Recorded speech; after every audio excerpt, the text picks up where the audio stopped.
আসসালামু আলাইকুম প্রিয় দর্শক, অন্য মঞ্চের আলাপচারিতায় আপনাদের সকলকে স্বাগত জানাচ্ছি। আমার বঙ্গবন্ধু আমার বঙ্গবন্ধু মানে লোল টোল ফালাই দিত একসময় যেই বঙ্গবন্ধু নিয়ে সার্জিস আলম, তার ওই কান্না যে ফেক ছিল এটা তো প্রমাণিত হয়ে গেছে, তাই না? তো এখন তার অনেক কিছুতেই ফেক ফেক একটা অবস্থান হয়ে গেছে। মানে বিশাল গাড়ি শোডাউনের পর শুনলাম ফেক আত্মীয় স্বজনের। দিন শেষে যে কোনো সময় দুদকের অভিযান শুরু হতে পারে সার্জিস আলমের বিরুদ্ধে। বিশ্বাস করেন, শুধু সার্জিস আলম না, ডক্টর ইউনূস সরকারের প্রেক্ষাপট পরিবর্তন হলে বিএনপি সরকার যদি সঠিকভাবে এই অভ্যুত্থানের সাথে কানেক্টেড প্রথম সারির নেতারা 5ই আগস্টের পরবর্তী, আগের না, বা এই রাজনৈতিক দলটা তৈরির পরবর্তী তাদের যে বিলাসবহুল জীবনযাত্রা, হান্নান মাসুদের সেই গ্রামের সবচেয়ে ভাঙ্গা মাটির ঘরটা, টিন যেটা মাটির নিচে ডাইবা গেছিল, গ্রামের সবচেয়ে বড় বাড়িটা বাবার থেকে সম্পদের বেশি, মানুষ কি বোঝে না? বোঝে।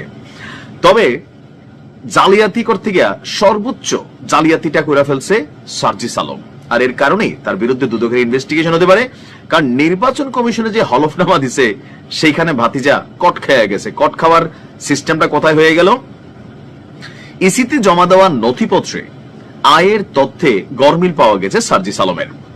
পঞ্চগড় এক আসন থেকে লড়ার ইচ্ছুক সার্জিস আলমের সেখানে দেখা গেছে যে প্রদর্শিত আয়ের যে তথ্য এবং আয়কর রিটার্নের যে তথ্য, দুইটার মধ্যে অসামঞ্জস্য, অর্থাৎ দুই ধরনের ব্যাপক গরমিল।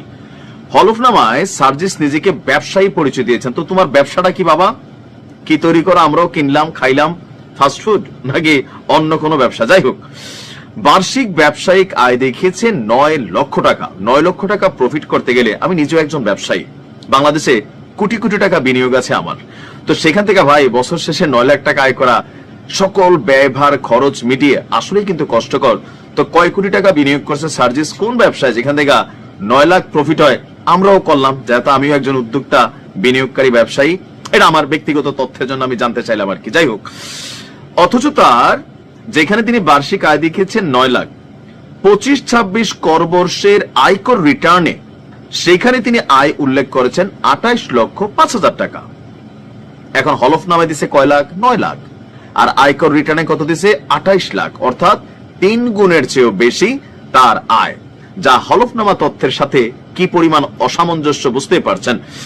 শুধু আয় নয়, সার্জিসের সম্পদেও রয়েছে অসঙ্গতি। আসলে হয়েছে কি, হঠাৎ করে পাউয়া ধন তো লুটপাটে ব্যস্ত হয়ে গেছে। বাস্তব ভাই, শোনেন, এখন প্রমাণ যদি আমার জিজ্ঞেস করেন, আমার কাছে আপাতত কোনো প্রমাণ নেই। তবে যাদের কাছে প্রমাণ আছে, ওই যে আওয়ামী লীগের একজন টাকলা মুরাদ ছিল না, আসবি তুই এখন আসবি আগে পিচ্ছে, ওই যে মাহির সাথে যে মুরাদ যখন খরচের খাতায় পড়ে গেছে, ঠাস করে তার অনেক কিছু ফাঁস হয়ে গেছে, খেয়াল আছে তো? তো এটা যাদের কাছে আছে, তারা যখন মনে করবে যে সার্জিসকে খরচের খাতায় ফেলে দিবে, তখন দেখবেন এদের তথ্য দুর্নীতি, কত মানুষ এদের বিষয়ে মুখ খোলা শুরু করে। এখন বলবে না, এখন পরিস্থিতিটা একটা ভিন্ন রকম। তো সম্পত্তি কি অসঙ্গতি? আয়কর রিটার্নে তিনি মোট সম্পদ দেখিয়েছেন 33,77,000 টাকা, আর হলফনামা অনুযায়ী তার অস্থাবর সম্পদের পরিমাণ হচ্ছে 5,61,000। এর মধ্যে নগদ আছে 3,11,000, ব্যাংকে 1 লাখ এবং 1,50,000 টাকার মোবাইল ফোন, ঘরের যে ইলেকট্রনিক আসবাবপত্র, এগুলো আছে। আর স্থাবর সম্পত্তির মধ্যে দেখিয়েছেন উপহার হিসাবে পাওয়া 16.5%, যারা কুমিল্লার মানুষ বুঝবেন, প্রায় 8.5 শতক জায়গা, মানে বিশাল জায়গা। কিন্তু 8.5 শতক জায়গা মানে বিশাল জায়গা। তো সরি, মানে 8.5 গন্ডা। এখন এতগুলা জায়গা উপহার হিসাবে পাইছে, এদেশে পায়। এখন উপহার কি এমনি কেউ দেয়? আর বাপের সম্পত্তি তো ঠিক মতো বাপ পুতেরা দেয় না, ঠিক মতো খরচ টরচ না করলে। তাহলে এখন হচ্ছে কি, খাওয়ার অনেক রকম পদ্ধতি তৈরি হয়েছে। তো যার বাজার মূল্য হচ্ছে 5 লাখ, অর্থাৎ সে হলফনামায় যেটা দিছে সেখানে তার সম্পদ হচ্ছে 10 লাখ টাকার, কিন্তু রিটার্নে দেখেছে 33 লাখ। আগাগোড়াই ভেজাল এই ছেলেটার। সেই বঙ্গবন্ধু নিয়ে কান্নাতে যে ভেজাল ছিল, সম্পদে ভেজাল, রাজনৈতিক কাজে ভেজাল, কথাবার্তায় ভেজাল। এত ভেজাল দিয়া বুঝি একটা রাজনৈতিক দলের মুখপাত্রের অবস্থানগুলো চলে? মানুষ আসলে বোঝে, তবে কি বুঝে এটা সময় হলে বুঝবে। ভালো থাকুন। মানে ত্রিমুখী বিপদ শুরু হয়ে গেছে বাংলাদেশের উপর। এই ঘটনাগুলো আজকে বেশ কিছুদিন যাবৎ ঘটছে। আমরা হয়তো কেউ খেয়াল করেছি, কেউ খেয়াল করিনি, কিন্তু সকলেই কম বেশি জানি।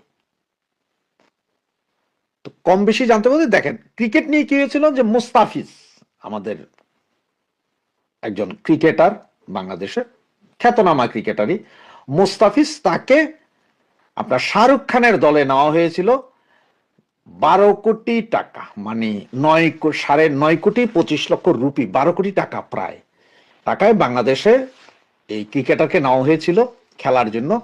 কিন্তু সেখানে ভারতীয় বাঙালিদের প্রতিরোধের মুখে শেষ পর্যন্ত তাকে সেখান থেকে বের করা হয়েছে যে না, আমরা আর আপনাকে নিতে পারছি না, কারণ দেশের লোকজন পছন্দ করতেছে না। এইটা নিয়ে বাংলাদেশের বাঙ্গুদের চরম খেপা। তো ভাই আপনারা এত চরম খেপান কারণ আপনারাই তো বলেন যে আধিপত্যবাদ থেকে রক্ষা পেতে হবে, বয়কট ভারত, সবকিছু। তাহলে এই মোমেন মুসলমান মুস্তাফিজ হে ভারতের খেলতে যাবে কেন? তার তো বাড়িঘর ভেঙে দেওয়া উচিত আপনাদের। সেটা না করে আপনারা লেগে গেলেন কার পিছনে? ভারতের পিছনে। ভারত কেন নিবে না, ভারত নিতে হবে। আরে বাবা রে বাবা, আপনার সারাদিন বসে আমার গাইলো দিবেন, আবার আপনারা নিব। আবার কি বলছেন যে রাজনীতি টাইনেন না। রাজনীতি না টানলে এই যে সাকিবুল হাসান ওয়ার্ল্ডের সেরা প্লেয়ার, তো 1 নম্বর ছিল, সারা ওয়ার্ল্ডের বেস্ট প্লেয়ার হিসেবে 1 নম্বর তো বেশ কয়েক বছর ছিল, এখনো মনে হয় নাকি এখন নাই মনে হয়, বেশ কয়েক বছর সে ছিল কানাডা। সে খালি আওয়ামী লীগের এমপি কেন হয়েছে এই জন্যই আপনার দোসর, এই জন্যই সে মার্ডারার বানাই দিলেন। তাহলে এখন ভারতীয়রা কইতেছে এও মার্ডারার, যতগুলো হিন্দু মরছে বাংলাদেশে সবগুলোর পিছনে মোস্তাফিজ আছে। কথা সেম না? তো সুতরাং এরা নেয় নেই, এখন এইটা নেয় নেই। এই জন্য এখন আমাদের বাংলাদেশের ক্রিকেট বোর্ড ওনারা বুঝায় ফেলাইছেন যে বাবারে বাবা, এবার যদি আমরা টি-20 বিশ্বকাপে খেলতে যাই তাইলে যে দেখা যাবে যে ভারতে কলকাতার ইডেন গার্ডেন মাঠে একজন লোক আমাদের ইয়ে করবে না, সমর্থন করবে না, বরঞ্চ পুরা স্টেডিয়ামে এই যে হিন্দু নিধনের এই চিত্র সচিত্র প্রতিবেদন দিবে সারা স্টেডিয়ামে, সবাই হাতে প্লেকার্ড থাকবে, তোরা জঙ্গি, তোরা জঙ্গির গোষ্ঠী। এগুলা ভাইবা চিন্তা, যেহেতু মানুষ পাবে না, খেলা মেলাও বরবাদ, কারণ দুয়োধনি দিবে, গালাগালি করবে। সুতরাং ওনারা কি করলেন যে আমরা খেলবো না, কোথায়? ইন্ডিয়াতে আমরা খেলবো না, নিরাপত্তার অভাব। আইসিসি কে ওনারা চিঠি দিলেন যে খেলা শ্রীলঙ্কাতে ঘুরাই নেওয়া যাওয়া হোক। এখন ওনারা চিঠি দেওয়ার পরে ভাই গতকাল রাতে আইসিসি জানাইলেন যে কোনো খেলা ঘুরান যাবে না, এই মুহূর্তে 1 মাস বাকি, আপনারা চাইলে অমুক জায়গা তমুক জায়গা যাবেন, সেটা হবে না। আগে কর নাই কেন? এবং যদি না আসেন খেলতে পয়েন্ট কাটা যাবে, জরিমানা ফরিমানা তো আরো হবে, এটা হচ্ছে অন্য কথা, জরিমানা হবে। আর শয়তানি করতে করতে হয়তো কোন দিন দেখা যাবে যে এই যে আইসিসি থেকে ওয়ার্ল্ড কাপে যে ডিরেক্ট খেলেন সেটা থেকেও বাতিল হয়ে যাবেন, আবার সে ডানা কাপ গতিয়া কাপের মতন খেলে খেলে আইতেই, মানে ওই যে 50 দেশের লগে খেলা জিতটা চ্যাম্পিয়ন হইলে আপনি আইবেন, নাহলে আর পরে দেবেন। এইটাও হইতে পারে যে টেস্ট ক্রিকেট থেকে বাদও দিতে পারে আপনাদের, কোনো সমস্যা নাই তো। কারণ আইসিসির কর্ণধার ইনভেস্টার সবই তো বড় বড় ইন্ডিয়ানরা, আপনাদের 2 পয়সার দামও থাকতো না, বাইর করে দিতে পারেন। হচ্ছে যে এক ভয়। সুতরাং ক্রিকেট নিয়ে ব্যাপক সমস্যা। এবার আসলে একটু পানি নিয়ে বলি। এই যে আপনার গঙ্গা চুক্তি তো এই মাসেই সম্ভবত শেষ হবে, না জানে আগামী মাসে। এটা নিয়ে অলরেডি এই দেশ ইন্ডিয়া থেকে আসছে, আবার বাংলাদেশ থেকে গেছে, এরা দেখে টেকে আসছে, কিন্তু এই চুক্তি আর হবে না। কারণ এবার দিল্লি দিবে না। এর আগে আপনার তিস্তা যেমন দিদি দিত না দিল্লি দিত, দিল্লি দিত না দিদি দিত, এই অবস্থা করে যেমন ঝুলে গেছে, এইবার গঙ্গাও গেছে।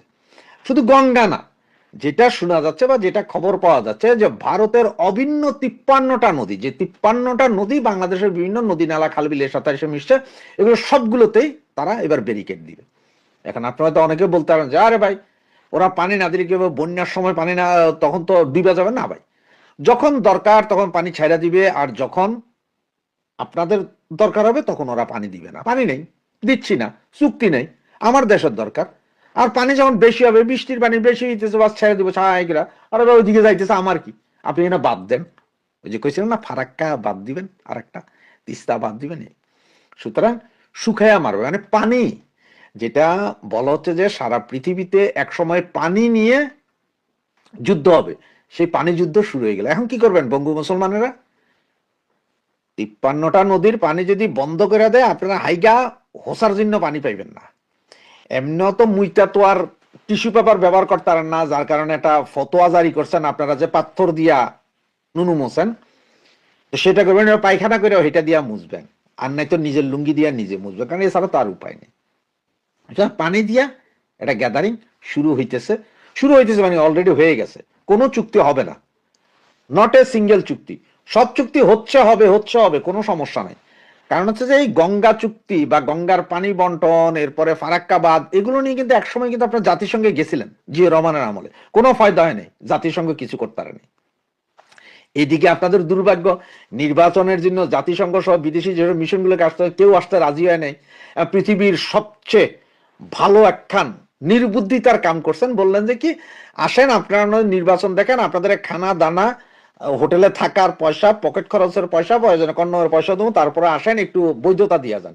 সেটা করতে কেউ রাজি হয় না। এদিকে টিআইবি হারমাত গুলো কি কইছে যে না না না, এটা তো হয় না, এটা তো হয় না, এইভাবে আপনারা ভাড়াটিয়া লোক আইনা আপনারা দেখাইবেন যে নির্বাচন সুষ্ঠু হয়েছে, এটা হবে না।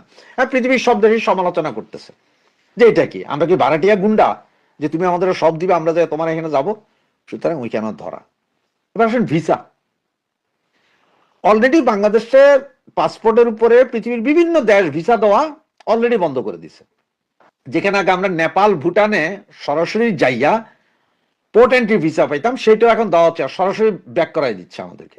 মিডল ইস্টের বিভিন্ন দেশ থেকে আমাদেরকে ব্যাক করানো হচ্ছে, ইউরোপ থেকেও ব্যাক করানো হচ্ছে। এই জায়গায় কালকে থেকে আমেরিকা আবার নির্দেশ জারি করে দিয়েছেন। কি সেটা হচ্ছে প্রথম যেটা দিছে সেটা হচ্ছে বাংলাদেশি যারা আমেরিকাতে থাকে তারা সব নাকি খালি সরকারি বেনিফিটের পয়সা খাইয়া থাকার চিন্তা। হেরাজ এই হারামজাদাগুলো ওইখানে বেনিফিট খায়, সব কিন্তু নামাজ পড়ে 5 ওয়াক্ত, হুজুর সব জার্গ হুজুর, ওইখানে সরকারি বেনিফিট খাইব আর হালাল হারাম নিয়ে কথা কইব। আর বাংলাদেশে যে চোরাই কাম করে, 2 নম্বরই কাম করে, মানে সরকারের ট্যাক্সটা দিয়ে কাম করে, সেই টাকা দিয়ে বাংলাদেশের বাড়ি গাড়ি ব্যবসা বাণিজ্য করে। এই হচ্ছে যে আমেরিকা। তো এটা ধরা খাইছে, এটা প্রকাশ করে দিছে। এরপরে এখন কইলো যে $18,000 মিনিমাম, তার মানে $18,000 তো না, আরো বেশি মনে হয়, 18 লাখ টাকার সমপরিমাণ, 15 থেকে 18 লাখ টাকার সমপরিমাণ টাকা গ্যারান্টি মানি রাইখা ভিসা নিয়ে যাইবেন। সেটা আবার কেমনে যাবেন? 3টা এয়ারপোর্টে নামতে পারবেন, সুনির্দিষ্ট 3টা এয়ারপোর্ট। এই 3 এয়ারপোর্ট দিয়ে আপনি নামবেন, এই 3 এয়ারপোর্ট দিয়ে আপনাকে বেরিয়ে যেতে হবে। এমন আছে হয়তো ওই টাকা যেটা আপনি দিয়ে এখান থেকে ভিসা নিয়ে গেছেন, সে ওখান থেকে বলছে না তোমার ঢুকতে দিব না, তোমার বাইরে গেছো। এই টাকা পাইতে তারও 6 মাস। সুতরাং এত 18 লাখ টাকা একদিকে জমা রাখবেন, আবার আরো টাকা খরচ করবেন, ভাই বিশাল ঝামেলা। মানে আপনারে এখন ভিসা না দেওয়ার বা আমেরিকাতে না যাওয়ার জন্য আপনার এই পায়তারা চালাইতেছে। ওই যে আমাদের বিশিষ্ট কাকা ইনুস, ইন্টারন্যাশনাল প্লেয়ার, যাকে ডোনাল্ড ট্রাম্প এখনো খোঁজে, কই সেই নোবেল বাইকটা দানার ওজনে হাঁটতারে না, সেই মিক্রো ক্রেডিট গরিবের রক্ত চোষা, সে কোথায়? সে যেখানে যাবে সেখানেই বিপদ, সেখানেই আল্লাহর গজব। আপনারা সবাই তো কোন মুসলমান না, আপনারা সবাই তো বলতেন যে সুদ ঘুষকে আল্লাহ পছন্দ করে না, সুদীদের উপরে আল্লাহর গজব আছে। তো সুদী এখন আপনাদের মাথার উপরে বৈশা রয়েছে, এখন আপনাদের ভিসার উপরে গজব পড়ছে, পানির উপরে গজব পড়ছে, নির্বাচনের উপর গজব পড়ছে, এদিকে আবার ক্রিকেট খেলার উপরে গজব পড়বে। আগামী আর কয়দিন পরে আরো কিসের উপরে গজব পড়ে সেটা একটু দেখতে থাকেন। হ্যাঁ, আমরাও দেখি। জয় বাংলা, জয়। বাংলাদেশের টেকনাফ থেকে তেতুলিয়া, সুন্দরবন থেকে জাফলং, কোথাও অধ্যাপক ইউনূস ঘোষিত ইতিহাস সেরা ভোটের আমেজ বলতে কিছুই পাওয়া যাচ্ছে না। আবার নিয়ন্ত্রিত নির্বাচনের লেভেল প্লেইং ফিল্ড নিয়ে সরকারের মিত্রদের মধ্যে চলছে নানা ধরনের টানাপোড়েন। অধ্যাপক ইউনূসের কার্যালয়ের চিন্তা হলো বাংলাদেশের মানুষের মধ্যে ভোট নিয়ে যে ইমেজ তৈরি হয়েছে তাতে গণভোটে না জয়যুক্ত হলে আম ছালার স্বপ্ন একসাথে শেষ হয়ে যায়। দেশের মানুষের মধ্যে আগ্রহ সৃষ্টিতে ব্যর্থ হওয়া এই নির্বাচন থেকে বিদেশিরাও মুখ ফিরিয়ে নিতে শুরু করেছে। নির্বাচন কমিশন সূত্রে জানা গেছে এর মধ্যে 26টি দেশ ও 7টি আন্তর্জাতিক সংস্থার মোট 83 জনকে প্রধান নির্বাচন কমিশনার এএমএম নাসির উদ্দিন চিঠি পাঠিয়েছেন। কিন্তু এর মধ্যে বেশিরভাগ প্রভাবশালী দেশ ও সংস্থা তাদের অনাগ্রহের কথা এরই মধ্যে অনানুষ্ঠানিকভাবে জানিয়েছে। জাতিসংঘ বলেছে বাংলাদেশের নির্বাচনে পর্যবেক্ষক পাঠানোর পরিকল্পনা নেই তাদের। গত 1 নভেম্বর বাংলাদেশের অন্তর্ভুক্তিমূলক ও বিশ্বাসযোগ্য নয় এমন নির্বাচনে সহযোগিতা থেকে সরে আসতে জাতিসংঘের প্রতি আহ্বান জানিয়ে চিঠি দিয়েছিল আওয়ামী লীগ। জানা গেছে নির্বাচনে সব দল অংশ নিতে না পারায় এবং আইন শৃঙ্খলা পরিস্থিতির উন্নতি না হওয়ায় সরকার সমর্থক কিছু সংস্থা ও দেশ ছাড়া বেশিরভাগ বিদেশিরাই পর্যবেক্ষণে আসতে আগ্রহী নাই। এমন পরিস্থিতিতে বিদেশিদের আকৃষ্ট করতে নির্বাচন কমিশন দিয়েছে লোভনীয় অফার। বিদেশি পর্যবেক্ষকদের আবাসন বা অ্যাকোমোডেশন ও ফুড বা খাবারের যাবতীয় ব্যয়ভার বহন করার ঘোষণা দিয়েছে নির্বাচন কমিশন। কমিশনের এই অদ্ভুত সিদ্ধান্ত নিয়ে এর মধ্যে বিতর্কের ঝড় উঠেছে।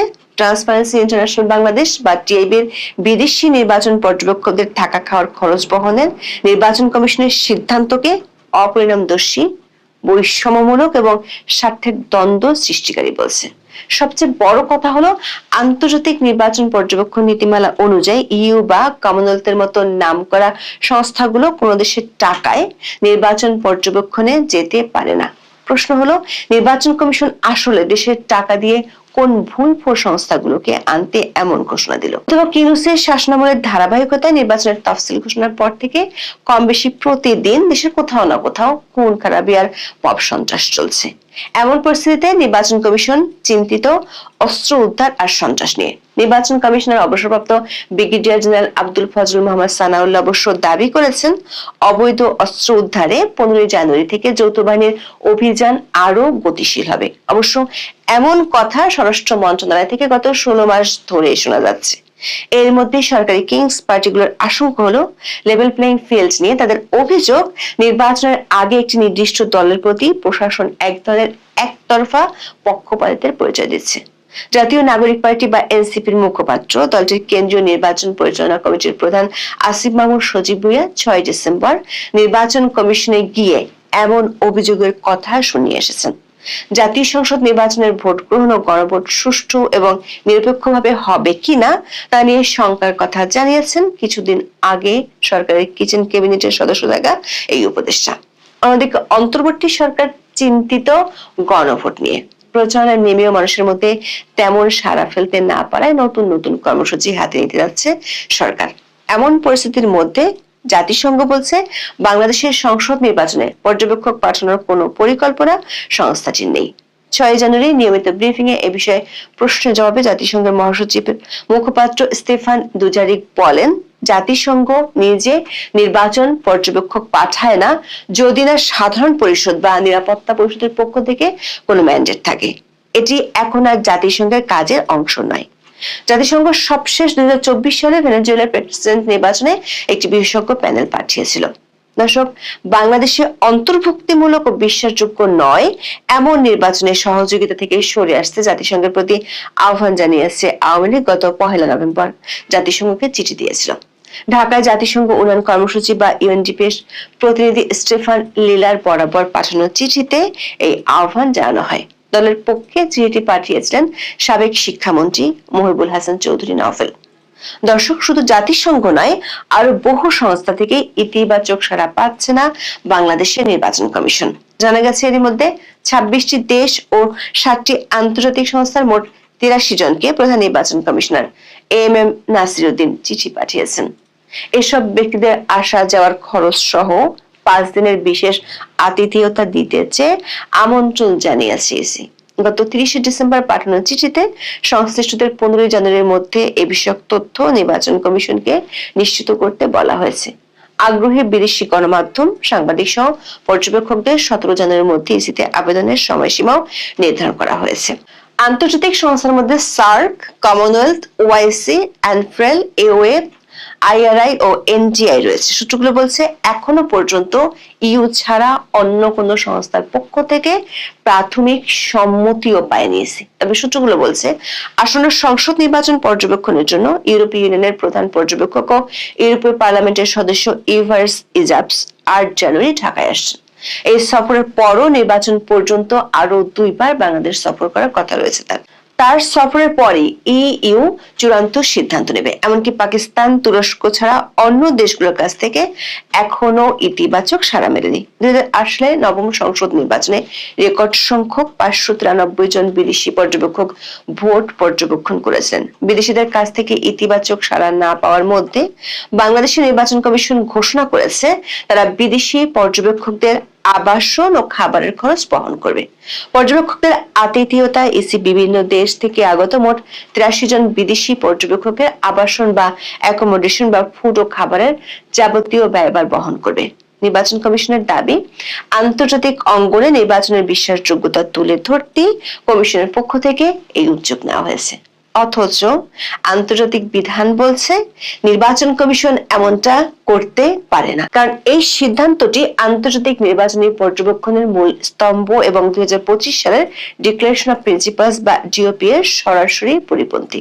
ফলে নির্বাচন কমিশনের এমন সিদ্ধান্তের পর কমনওয়েলথ, ইইউ, আইআরআই এর মতো নামকরা সংস্থাগুলো বাংলাদেশের নির্বাচন পর্যবেক্ষণে এসে বিতর্কে জড়াবে কিনা সে সন্দেহ দেখা দিয়েছে। 2005 সালে জাতিসংঘ গৃহীত আন্তর্জাতিক নির্বাচন পর্যবেক্ষণের মূল নীতিমালার 6 নম্বর অনুচ্ছেদে স্পষ্ট বলা হয়েছে, আন্তর্জাতিক পর্যবেক্ষণ মিশনগুলো সেই দেশের সরকারের কাছ থেকে কোনো অর্থায়ন বা অবকাঠামোগত সহায়তা গ্রহণ করবে না যে দেশের নির্বাচন তারা পর্যবেক্ষণ করছে, কারণ এটি স্বার্থের সংঘাত বা কনফ্লিক্ট অফ ইন্টারেস্ট তৈরি করে এবং মিশনের প্রতিবেদনের উপর মানুষের আস্থা কমিয়ে দেয়। স্বাগতিক দেশের পক্ষ থেকে পর্যবেক্ষকদের খরচ বহন করাকে আন্তর্জাতিক পরিমণ্ডলে ব্রাইবিং দ্য অবজারভার বা পর্যবেক্ষকদের প্রভাবিত করার চেষ্টা হিসেবে দেখা হয়। নির্বাচন কমিশন একটি সাংবিধানিক সংস্থা হলেও তারা সরকারের বাজেটের উপর নির্ভরশীল, ফলে তাদের দেওয়া আতিথেয়তা গ্রহণ করলে পর্যবেক্ষকদের নিরপেক্ষতা নিয়ে প্রশ্ন ওঠা স্বাভাবিক। ট্রান্সপারেন্সি ইন্টারন্যাশনাল বাংলাদেশ বা টিআইবি নির্বাচন কমিশনের এই ঘোষণাকে অত্যন্ত অদ্ভুত এবং সন্দেহজনক বলে মনে করছে। টিআইবি নির্বাহী পরিচালক ডক্টর ইফতেখারুজ্জামান মনে করেন, যারা সরকারের টাকা খরচ করে পর্যবেক্ষণ করতে আসবে তারা এক ধরনের ভাড়াটে পর্যবেক্ষক হিসেবে কাজ করতে পারে। এটি নির্বাচন কমিশনকে আন্তর্জাতিকভাবে একটি আজ্ঞাবহ প্রতিষ্ঠান হিসেবে জাহির করার সুযোগ করে দেবে। যখন একজন পর্যবেক্ষক ইসির টাকায় 5 তারকা হোটেলে থাকবেন এবং তাদের সরবরাহকৃত খাবার খাবেন, তখন সেই পর্যবেক্ষকের পক্ষে ইসির ভুল বা জালিয়াতি নিয়ে নিরপেক্ষ প্রতিবেদন দেওয়া নৈতিকভাবে কঠিন হয়ে পড়ে। এটি একটি গাইড ট্যুরের মতো পরিস্থিতি তৈরি করে, যেখানে আয়োজক দেশ কেবল তাদের সুবিধাজনক দৃশ্যগুলোই বিদেশিদের দেখাতে চায়।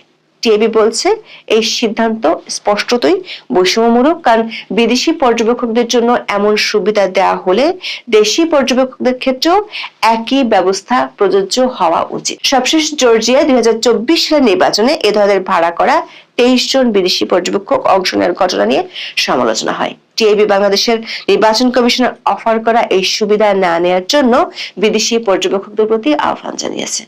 দর্শক, বাংলাদেশে অবাধ, সুষ্ঠু, নিরপেক্ষ, অন্তর্ভুক্তিমূলক একটি জাতীয় সংসদ নির্বাচনের দাবি বহুদিনের। বিদেশিদের পক্ষ থেকেও বিভিন্ন সময় এ ব্যাপারে বলা হয়েছে। নানান টালবাহানার পর সরকারের পক্ষ থেকে 12 ফেব্রুয়ারি নির্বাচনের ঘোষণা দেওয়া হয়েছে, কিন্তু সে নির্বাচন নিয়ে দেশের মধ্যে যেমন আবহ তৈরি হচ্ছে না, তেমনি বিদেশিদের মধ্যেও আগ্রহ দেখা যাচ্ছে না। প্রশ্ন হলো, এমনটা হচ্ছে কেন? 2008 সালে পর্যবেক্ষক পাঠিয়েছিল এমন 2টি দেশের কূটনীতিকরা বলছেন, আগের মতোই বাংলাদেশের এবারে নির্বাচন একটি প্রেডিক্টেবল ড্রামা বা পূর্ব নির্ধারিত নাটকে পরিণত হচ্ছে কিনা তা নিয়ে তাদের আশঙ্কা আছে। ইলেকশন না হয়ে সিলেকশন হলে সেটির জন্য বিদেশি সংস্থাগুলো লক্ষ লক্ষ ডলার খরচ করতে চায় না। ওই 2 কূটনীতিক বলছেন, আওয়ামী লীগকে বাদ দিয়ে নির্বাচন হচ্ছে, আওয়ামী লীগের সহযোগী দলগুলো চাপের মধ্যে আছে, ফলে এই নির্বাচন অন্তর্ভুক্তিমূলক হবে না এমন আশঙ্কা থেকেই যাচ্ছে। আন্তর্জাতিক পর্যবেক্ষকরা এমন নির্বাচন পর্যবেক্ষণ করতে চায় না যেখানে প্রধান একটি রাজনৈতিক শক্তিকে আগে ভাগে মাঠ থেকে সরিয়ে দেওয়া হয়েছে। যেমন কমনওয়েলথের মহাসচিব তার সফরে বাংলাদেশের অন্তর্বর্তী সরকারকে অন্তর্ভুক্তিমূলক নির্বাচন আয়োজনের পরামর্শ দিয়ে গিয়েছিলেন। জানা গেছে, অন্তর্ভুক্তিমূলক নির্বাচন না হলে কমনওয়েলথ ও এর বেশিরভাগ সদস্য রাষ্ট্র পর্যবেক্ষক পাঠানোর সম্ভাবনা খুবই ক্ষীণ।